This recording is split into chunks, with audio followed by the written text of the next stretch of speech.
Oh, welcome to Vanderbilly.com. This is in response to a request for a lesson on Never in My Life from Mountain's first album, Climbing. It came out in 1970. Also had a track on it called Mississippi Queen. And Leslie West, the guitarist, had a huge influence on the music scene. And he still plays today. He just put out an album last summer with Slash and Steve Lukather and Billy Gibbons and Joe Bonamassa on it. And all of those guys cite West as an influence. So Mountain was a power trio. When they toured, West had to find a way of playing rhythm and the lead licks. So I'm going to take elements from a 1973 live recording here. I think it was called Twin Peaks. This song's in standard tuning. It's a great tune to play with your band. I'm going to play the intro and then the verse and then the chorus twice. The first time I'm going to play it with just the chords. The second time I'm going to have some licks thrown in there so you can see how that works. So let's get started.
Okay, the intro, you start with a D chord played with one upstroke and four downstrokes.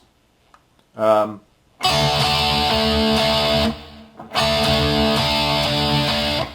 that, all right, and then play a figure on the A string, in which you're just going from the third fret to the second fret, and you do it 4 times, like this.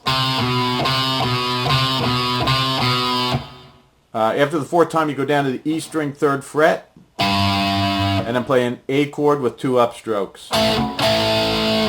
So the whole thing is just...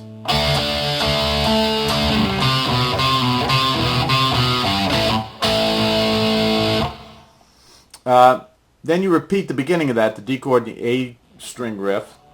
And when you get to that point, you move up to the G string 7th fret. You're going to bend it up a whole step. You're going to come back down and play the unbent note. All right, then you play the G string 5th fret, give it a micro bend, and land on the D string 7th fret with some vibrato. So, all right, then you go back to the G string 7th fret and you bend it up a whole step about 4 times with upstrokes. All right, and then you go into the main riff of the song. Okay, this main riff is mostly in the G minor pentatonic, although it starts with a neighbor or color note.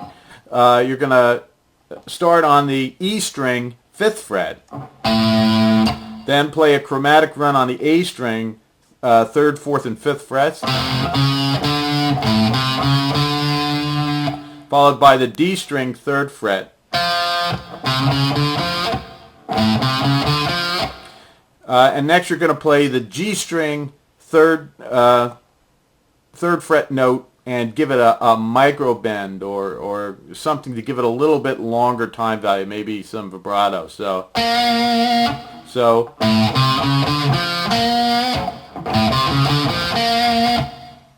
and then you come down on the D string, 5th fret, you give that some vibrato.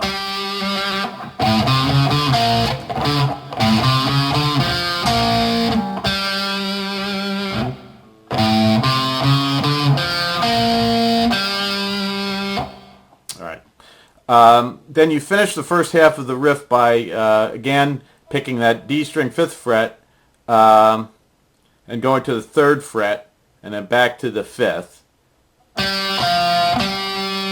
and ending on the G string 3rd fret with another micro bend.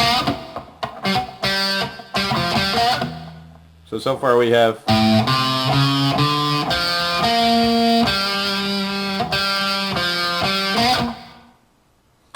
the second half of the riff starts exactly the same way as the first part, so you just play.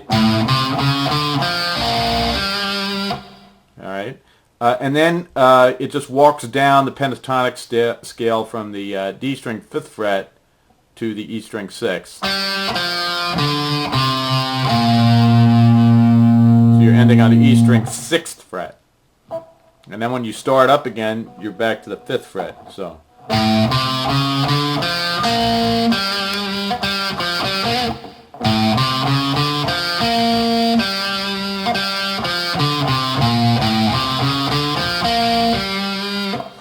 Alright. So you play that whole riff twice before each verse and then once between the sung lines within the verse. Okay, first we're going to look at the chords in the verse and chorus. Then we'll look at some licks that you can insert in there if you want to. So you have a number of ways you can play this.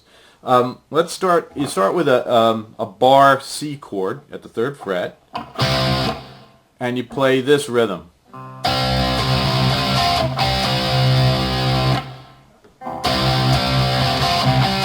And you'll notice that I'm adding my pinky at one point to the B string 6th fret. That's to get a C sus4. Now you take your ring finger off and you play just the barred 3rd fret with upstrokes 3 times. That gives you sort of a B flat flavor. Then the 4th time, use a downstroke and hammer back to that C chord by putting your ring finger down. So.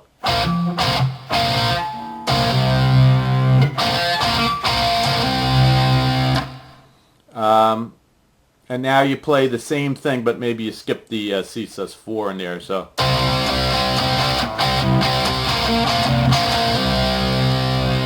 And then you go back to the main riff, which you're going to play once. And then you play all that again in the second part of the verse.